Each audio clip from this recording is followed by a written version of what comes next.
आज हम बात करने वाले हैं, रुको पहले हम स्क्रीन थोड़ी बड़ी कर लेते हैं। आज हम बात करने वाले हैं यूपीएससी के सिलेबस की। तो ये मैंने आपके सामने यूपीएससी की ऑफिशियल साइट का सिलेबस खोल रखा है और हम इसमें यूपीएससी के मेन सिलेबस की बात करने वाले हैं, जो आपके मेंस एग्जाम में सिलेबस होता है। क्योंकि आपको सिलेबस जानना बहुत जरूरी है, तभी तो आप समझ पाओगे कि आपको मेंस में तैयारी कौन से सब्जेक्ट की और कौन से एग्जाम कौन से पेपर में किस सब्जेक्ट की करनी है और उस सब्जेक्ट के किस टॉपिक की करनी है। इसके लिए आपको सिलेबस देखना बहुत जरूरी है।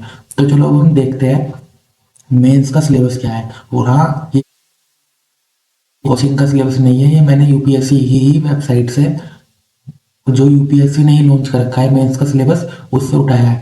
तो सबसे पहले हम देखते हैं जो हमारा पेपर वन होता है, वो हमारा होता है निबंध का। जो हमारा पेपर वन है वो निबंध का होता है हमारा। उम्मीदवारों को एक विनिर्देशित विषय पर निबंध लिखना होगा।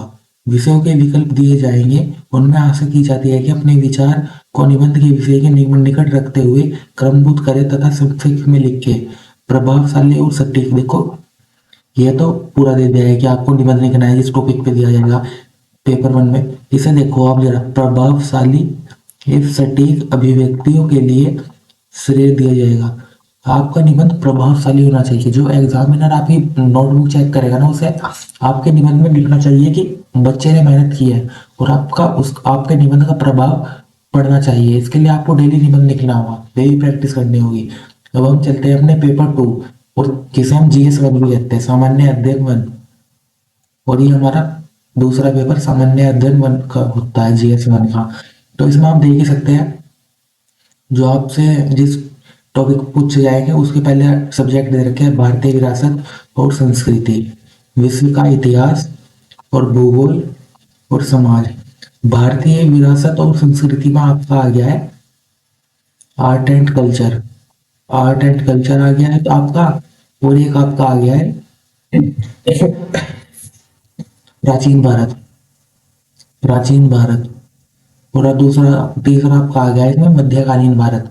प्राचीन भारत, मध्यकालीन भारत और आपका आर्ट एंड कल्चर। और फिर ऐसे ही आपका विश्व के इतिहास में आ गया है वर्ल्ड हिस्ट्री आपकी। इसमें आपकी वर्ल्ड हिस्ट्री होगी, इसकी हम अलग बनाएंगे कि आपको इन सब के लिए कौन सी बुक पढ़नी चाहिए। और भूगोल आपका ज्योग्राफी, भूगोल, इसमें आपके बारे में भारत की भूगोल और विश्व की भूगोल के बारे में पूछा जाएगा कि भारत में भूगोल का क्या महत्व है। जो आपको निश्चित संक्षिप्त में दे रखे हैं इनके बारे में हम पढ़ेंगे। समाज, इसका मतलब है सोसाइटी, जो हमारे समाज में क्या चल रहा है, करंट में क्या चल रहा है, हमारे समाज में आस पास हो क्या रहा है, उनके उस टॉपिक पे भी क्वेश्चन आपके पूछे जा सकते हैं।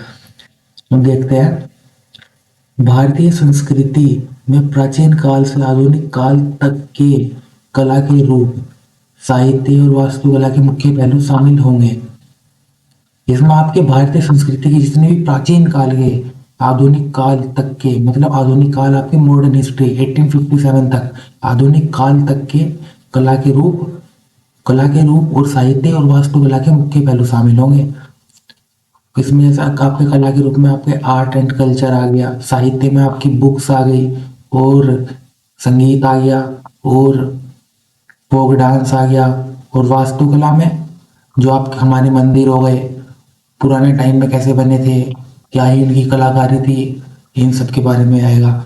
18वीं सदी के लगभग मध्य से लेकर वर्तमान समय तक का आधुनिक भारतीय इतिहास, महत्वपूर्ण घटनाएं, व्यक्तित्व विषय। 18वीं सदी में जितने भी हमारे आंदोलन हुए, वर्तमान समय तक जितने भी आधुनिक भारतीय इतिहास में महत्वपूर्ण घटनाएं, सबके बारे में पूछा जाएगा। और उनका व्यक्तित्व, जो भी व्यक्तित्व थे उनके बारे में पूछा जाएगा। इस विषय में आपके टॉपिक आएंगे। सबसे स्वतंत्रता संग्राम, इनके विभिन्न चरण और देश के विभिन्न भागों में इसके अपने योगदान देने वाले महत्वपूर्ण व्यक्ति और उनका योगदान, इन सब का आपके क्वेश्चन बन सकते हैं। महत्वपूर्ण व्यक्ति और उनके योगदान के बारे में स्वतंत्रता से। स्वतंत्रता के पश्चात देश के अंदर एकीकरण और पुनर्गठन, इससे भी बन सकते हैं। विश्व के इतिहास में 18वीं सदी की घटनाएं यथा औद्योगिक क्रांति, विश्व युद्ध, ये आपका वर्ल्ड, ये आपकी यहाँ से, अब मैं दूसरे उससे ले लेता हूँ। वर्ल्ड हिस्ट्री शुरू हो गई। जब से आपके art and culture, modern India, आधुनिक भारत, प्राचीन भारत और मध्यकालीन भारत से पूछे जा रहे थे। ये आपकी वर्ल्ड हिस्ट्री है। इसमें आपसे पूछा जा रहा है विश्व क्रांति 18वीं सदी की घटनाएं। 18 पहले ये देख लो, एक ये बनी आप 18वीं सदी की घटनाएं तथा औद्योगिक क्रांति, एक ये बन गया आपका। और दूसरा विश्व युद्ध, वर्ल्ड वॉर्स, ये बन गया आपका। राष्ट्रीय सीमाएं पुनः सीमांकन, एक ये टॉपिक हो गया आपका। उपनिवेशवाद, एक ये टॉपिक हो गया आपका। उपनिवेशवाद की समाप्ति, एक ये टॉपिक हो गया आपका। राजनीतिक दर्शन, साठ जैसी समाजवाद, और एक आपका हो गया पूंजीवाद, समाजवाद आदि शामिल होंगे। उनके रूप समाज पर उनका प्रभाव। तो आपके वर्ल्ड हिस्ट्री और इसमें ही सोसाइटी भी ऐड है आपकी, समाज, समाज इसी में ही ऐड है आपका। अब नीचे चलते हैं, भारतीय समाज की मुख्य विशेषताएं और भारत की विविधता समाज में। जैसे भारत की विविधता कैसे, जैसे हमारे कल्चर में डांस हो गया, अलग अलग कला कला हो गई। ये तो आपका सॉरी आर्ट एंड कल्चर में आ गया। भारत की विविधता कैसे, बहुत आप देख ही सकते हैं भारत में विविधता कई प्रकार की है। जैसे आपके धर्म पे हो गए विविधता, सब अलग अलग धर्म के लोग रहते हैं। कैसी हमारे में सामाजिक विविधता है, कैसे समाज के लोग कहाँ कैसे होते हैं, इन सब के बारे में। महिलाओं की भूमिका और महिला संगठन, जनसंख्या संबंध मुद्दे। मैं रेड पेन ले लेता हूँ, इससे सही रहेगा। गरीबी पे आपके क्वेश्चन बन सकते हैं, और विकासात्मक विषय पे आपके क्वेश्चन बन सकते हैं। शहरीकरण पे आपके क्वेश्चन बन सकते हैं, उनकी समस्या, शहरीकरण। और आपके रक्षा पाए पे क्वेश्चन बन सकते हैं, सिक्योरिटी पे। अब आपका शुरू हो गया है भारतीय समाज की भूमंडलीकरण पर प्रभाव,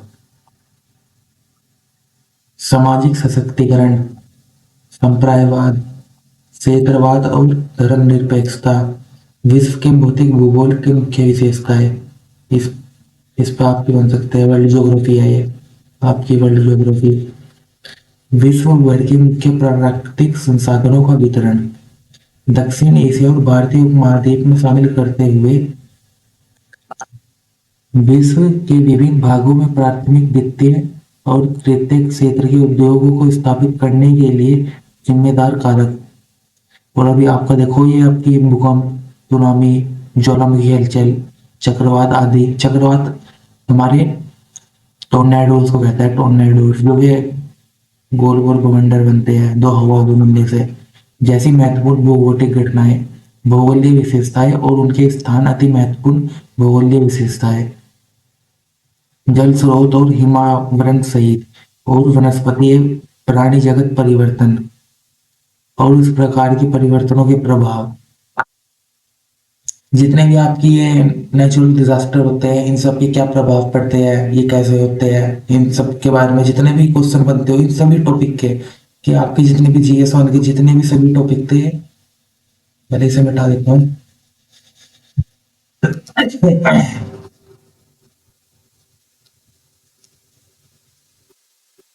इन्हें कवर करने का सिर्फ एक ही रास्ता है। ये जितने भी आपके टॉपिक बन रहे हैं ना, जितने भी आपके ये टॉपिक बन रहे हैं, इन सब के ऊपर, अपने टॉपिक के ऊपर जितने क्वेश्चंस बन पा रहे हैं, जितने क्वेश्चन बन पा रहे हैं, सबके ऊपर अपने नोट्स बना लो और डेली प्रैक्टिस करो आंसर राइटिंग की। तो ये आपका अपने आप कंप्लीट हो जाएगा। जितने भी टॉपिक है, इन सभी टॉपिक के ऊपर अपने नोट्स बना लो, मैं यही कहूंगा। और क्वेश्चन खुद अपने माइंड से थॉट करो कि इस टॉपिक पे क्या क्या क्वेश्चन बन सकते हैं, क्या क्या क्वेश्चन बन सकते हैं इस टॉपिक पे। अपने माइंड से सवाल करो कि मैं इस टॉपिक पर और क्या क्वेश्चन बना सकता हूँ। आपने गरीबी सोच ली, गरीबी पे आप क्या बना सकते हो, गरीबी के प्रभाव, गरीबी कैसे बढ़ रही है भारत में, और आपका बड़ी गरीबी को रोकने के उपाय, और आपका गरीबी की अर्थव्यवस्था पर क्या प्रभाव, गरीबी के भौगोलिक क्या प्रभाव। इन सब के ऊपर अपने माइंड में थॉट लाओ कि मैं कैसे कैसे और क्वेश्चन बना सकता हूँ। समझ रहे हो? जितने टॉपिक से क्वेश्चन निकलेंगे उतना आपके लिए अच्छा रहेगा, और फिर उनके आंसर राइटिंग की प्रैक्टिस करो। फिर बाद में इंटरनेट पे सर्च करो जो मैंने लिखा है, और इंटरनेट पे कितना सही है और कितना गलत है, मैं यही कहूँगा। तो ये तो हो गया हमारा GS 1 का, पेपर 1 का, और हमने निबंध भी देख लिया। अब चलते हैं हम पेपर 3 और अपना GS 2 पे। सो ये हमारा प्रश्न पत्र 3 है, और ये हमारा सामान्य अध्ययन सेकंड है। इसमें हमारा हो गया पहले शासन व्यवस्था, संविधान, शासन प्रणाली, सामाजिक न्याय, और अंतर्राष्ट्रीय संबंध, इंटरनेशनल रिलेशन। ये आपका करंट का टॉपिक हो गया, इससे ज्यादातर करंट पे ही क्वेश्चन आता है इसके। भारतीय संविधान और ऐतिहासिक आधार, ये तरह हो गया आपका भारतीय संविधान और इसके ऐतिहासिक आधार, संविधान के हिस्ट्री, ये कैसे कैसे क्या हुआ था, विकास इसका, इसकी विशेषताएं, इसमें संशोधन, महत्वपूर्ण प्रावधान और बुनियादी संरचना। संघ एवं राज्यों के कार्य तथा उत्तरदायित्व। ये संघ का, संघ हो गया आपका केंद्र, और राज्य आपका हो गया कि स्टेट। इन दोनों के क्या उत्तरदायित्व संविधान ने इन्हें सौंप रखे हैं, इसके ऊपर आपने क्वेश्चन तैयार कर लो। संघीय ढांचे से संबंधित विषय एक चुनौतियां, स्थानीय स्तर पर शक्तियां और वित्त के हस्तांतरण और उसकी चुनौतियां। जो स्थानीय स्तर पर आपका जैसा पंचायती राज हो गया, और वित्त के हस्तांतरण और उनकी चुनौतियों में क्या आते हैं, इस टॉपिक पर आपको नोट्स तैयार कर लेने हैं। जितने भी ये टॉपिक दे रखे सब पे जितने क्वेश्चन आपसे बन रहे हैं उतने सबके नोट्स तैयार कर लो। मैं तो यही कहूंगा। विभिन्न घटकों के बीच शक्तियों का पृथक्करण, विवाद निवारण तंत्र तथा संस्थान, इन सभी टॉपिक पर अपने नोट्स तैयार कर लो। भारतीय संवैधानिक योजना की अन्य देशों के साथ तुलना, भारतीय के जो संविधान की योजनाएं है उनकी अलग देशों के साथ तुलना करो, और ये तुलना मेरे हिसाब से जो करंट रिलेटेड देश रहेगा उससे तुलना करना, क्योंकि इतने सारे देश है, किस किस से तुलना करोगे। संसद और राज्य विधायिका संरचना, उनकी संरचना, संसद और विधायिका, उनके कार्य और कार्य कैसे संचालन होते हैं। शक्तियां, विशेष अधिकार, किसको क्या अधिकार प्राप्त है और कितनी शक्तियां प्राप्त है, उसका क्या कार्य होता है, इन सभी को क्वेश्चन तैयार कर लो। इसके उत्पन्न होने वाले विषय देखते हैं हम। कार्यपालिका और न्यायपालिका की संरचना, संगठन और कार्य, सरकार के मंत्रालय, विभाग और इनके प्रभावक समूह, औपचारिक और अनौपचारिक संघ तथा शास्त्र प्रणाली में इनकी भूमिका। ये आप जितने टॉपिक देख रहे हो सब कर लो। और ये मैं ऐसे ही नहीं बता रहा हूँ कि कहीं से भी किसी की भी वेबसाइट है, यूपीएससी की ऑफिशियल वेबसाइट है, ऑफिशियल यूपीएससी ने खुद ही से अपने वेबसाइट पर डाल रखी है। ऑफिशियल ऑफिशियल पेज ने यूपीएससी के डाल रखे हैं कि हम इसी टॉपिक पे से क्वेश्चन पूछेंगे, इस टॉपिक के अलग नहीं जाने के। लेकिन सबको तो गधे घोड़े की तरह चलना है। जब यूपीएससी ने ये टॉपिक डाल रखे है कि हम इन टॉपिक के अंदर से क्वेश्चन बना के पूछेंगे, तो इन्हीं टॉपिक की प्रैक्टिस करके करो ना। तुम फालतू में कहीं का कहीं जाते हो, फिर कहते हैं कि क्वेश्चन पता नहीं कहाँ से आ गए। जनप्रतिनिधि अधिनियम की मुख्य विशेषता है विभिन्न संवैधानिक पदों पर नियुक्त और विभिन्न संवैधानिक निकायों की सक्रिय कार्यों और उत्तरदायित्व, संवैधानिक विनियामक और विभिन्न अर्ध न्यायिक निकाय, सरकारी नीतियां और विभिन्न क्षेत्रों के विकास के लिए हस्तक्षेप, एक ये टॉपिक हो गया आपका। और उनके अभिवलन तथा कार्यान्वयन के कारण उत्पन्न विषय, एक ये टॉपिक हो गया आपका पूरा। अब ये देखते हैं विकास प्रक्रिया तथा विकास उद्योग, एक ही टॉपिक हो गया आपका। गैर सरकारी संगठन एक ही हो गया। सभ्य सहायता समूह, एक ये टॉपिक हो गया। विभिन्न समूहों, संघों, एक ये टॉपिक हो गया आपका संघों, दानकर्ताओं, लोकपालिक संस्थाओं, संस्थागत एवं अन्य पक्षों की भूमिका, एक ये टॉपिक हो गया आपका। ऐसे ही देखो आपके पूरे टॉपिक है। मैं पूरे टॉपिक तो आपको बताने बैठूंगा नहीं, मैं यही करूंगा, ये यूपीएससी की ऑफिशियल वेबसाइट पे है पूरा। ये यूपीएससी की ऑफिशियल वेबसाइट है। इसमें GS1 भी, GS2 भी, GS3 भी, GS4 भी, पूरे पेपर और तुम्हारे वैकल्पिक विषय है कि आप कौन सा ऑप्शनल लेने वाले हैं सब्जेक्ट, उसके बारे में भी पूरे टॉपिक दे रखे हैं कि ऑप्शनल सब्जेक्ट के लिए आपको पढ़ना क्या है। तो मैं यही कहूँगा किसी और की पीडीएफ मत लेना, यूपीएससी की वेबसाइट में से ले लेना। और ये यूपीएससी की ऑफिशियल वेबसाइट है, इसे कहीं इधर उधर से नहीं उठाई गई है। और मैं आपको यही कहूंगा कि जितने भी आपके टॉपिक दिख रहे हैं, इन सब के ऊपर अपने नोट्स तैयार कर लेना खुद के, और खुद से क्वेश्चन करना कि खुद से क्वेश्चन बनाना सीखो। मतलब कि जैसे मैंने ले लिया आपका जनसंख्या पे, भारत की बढ़ती जनसंख्या, एक क्वेश्चन आपका ये बन सकता है। और दूसरा, भारत की बढ़ती जनसंख्या के आर्थिक प्रभाव, भारत की बढ़ती जनसंख्या में रोजगार के क्या प्रभाव हो सकते हैं। इन सभी के ऊपर क्वेश्चन बनाओ, तो अपने मन से क्वेश्चन बनाओ हर टॉपिक के ऊपर, जिस टॉपिक से जितने क्वेश्चन आप बना पा रहे हो, और उनके फिर आंसर लिख लो, फिर उनके आंसर्स लिख लो, और वही आपके नोट्स का काम करेंगे।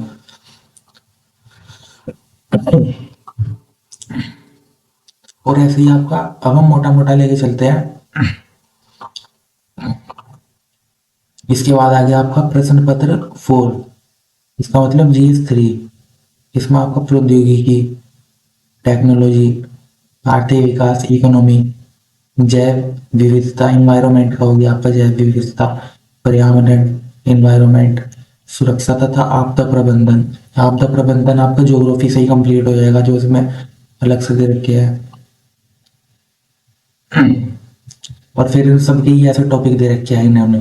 ये यूपीएससी की खुद की ऑफिशियल वेबसाइट पर है मेरे टॉपिक। मैं दोबारा यही कहूंगा, जितने टॉपिक दिख रहे हैं बहुत सारे हैं, ये माना मुश्किल है लेकिन नामुमकिन तो नहीं। इन सब पे अपने नोट्स तैयार कर लो मेंस के हिसाब से। मैं आपको अपने नोट्स भी दिखाऊंगा, अगर आप चाहते हो कि मैं अपने नोट्स लाऊं तो मुझे बता देना, मैं अपने नोट्स भी दिखाऊंगा कि मैंने कैसे बना रखे हैं।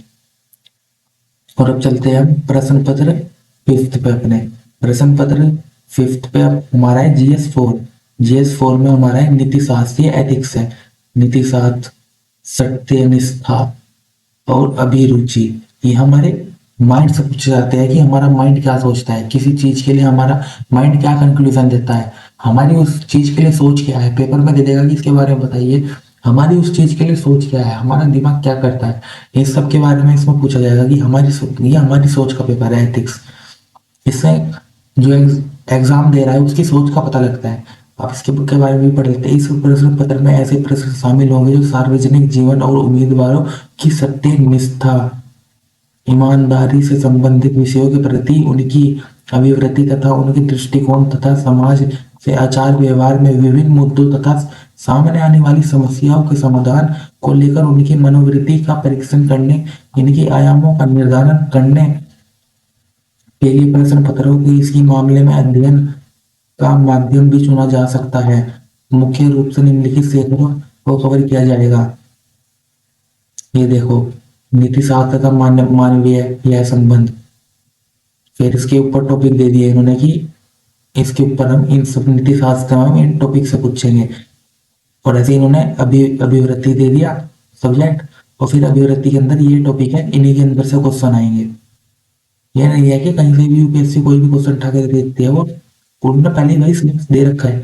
सिविल सेवा के लिए अभिरुचि, बुनियादी मूल्य, सत्यनिष्ठा, भेदभाव रहित तथा गैर तरफदारी, निष्पक्षता, सार्वजनिक सेवा के प्रति समर्पण भाव, कमजोर के प्रति, जितने भी आपके टॉपिक दे रखे हैं, जितने भी, ये सारे के सारे आपको यूपीएससी की मेंस सिलेबस की पीडीएफ डाउनलोड कर लेना, उसमें ही होंगे। और डेली इन्हें पढ़ना, डेली टाइम निकाल के इन्हें जरूर पढ़ना। सिलेबस आपको पूरा याद होना चाहिए, और इन्हीं टॉपिक्स पर अपने नोट्स बना लो। मैं दोबारा यही चीज कहूंगा। और फिर आपका जो प्रश्न पत्र 6 होता है, छठा, और सातवां आपका ऑप्शनल होता है, ऑप्शनल सब्जेक्ट का, जो आप वैकल्पिक विषय चुनोगे आपका उसी पे ही होएगा ये, वो आपके ऊपर है कि आप कौन सा चुनोगे। तो और आपका फिर एक और प्रश्न पत्र आपका निबंध का होएगा लास्ट में। तो जिन्होंने हमारी वीडियो पूरी देखी है, कृपया हमारा चैनल सब्सक्राइब करके जरूर जाना, और जितना भी आपको ज्ञान मिला हो उसे अपने दोस्तों के साथ भी शेयर जरूर करना, और हमारी वीडियो भी अपने दोस्तों को जरूर भेजना। तो थैंक यू, हम मिलेंगे आपको अगली नई वीडियो के साथ, और कमेंट करना नहीं भूलना कि आपको क्या परेशानी आती है, और हम उसी वीडियो पे लाएंगे। और आखिरी में दोबारा यही कहूंगा, ये यूपीएससी की ऑफिशियल वेबसाइट पर है, ऑफिशियल, इसे जाके डाउनलोड कर लेना और डेली सिलेबस पढ़ना, और इसी सिलेबस के हिसाब से ही मेंस के अपने टॉपिक तैयार करना, जो ये दे रखा है मैंने। और जो भी आपका ऑप्शनल होगा, जो सिलेबस में टॉपिक दे रखे हैं आपके ऑप्शनल को लेके, और पहले उसी टॉपिक पे अपने मेंस के ऑप्शनल के भी नोट्स तैयार कर लेना। तो हम मिलेंगे अगली वीडियो में। जय हिंद।